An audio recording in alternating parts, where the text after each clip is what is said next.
রাজশাহীতে নাগরিক party NCP জেলা কমিটি ঘোষণার মাত্র 2 দিন পরই অস্থির পরিস্থিতি সৃষ্টি হয়েছে।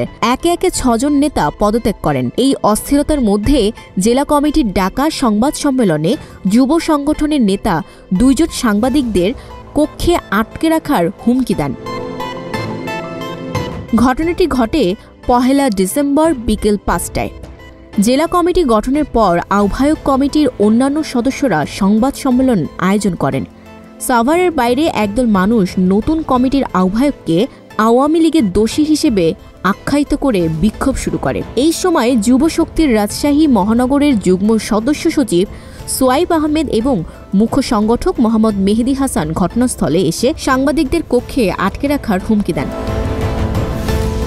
প্রত্যক্ষদর্শীরা জানান, সোয়াইব আহমেদ বলেন, যদি সাংবাদিকরা এখান থেকে না যান তবে রুমটি তালাবদ্ধ করে দেওয়া হবে।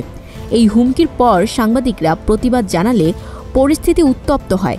শেষ পর্যন্ত সোয়াইব আহমেদ ও মোহাম্মদ মেহেদী দৌড়ে ঘটনাস্থল ত্যাগ করেন। পরে পরিস্থিতি বেগতিক দেখে সোয়াইব নিজেকে জুলাই যোদ্ধা পরিচয় দিয়ে ক্ষমা প্রার্থনা করেন। Desk report, news flash 71।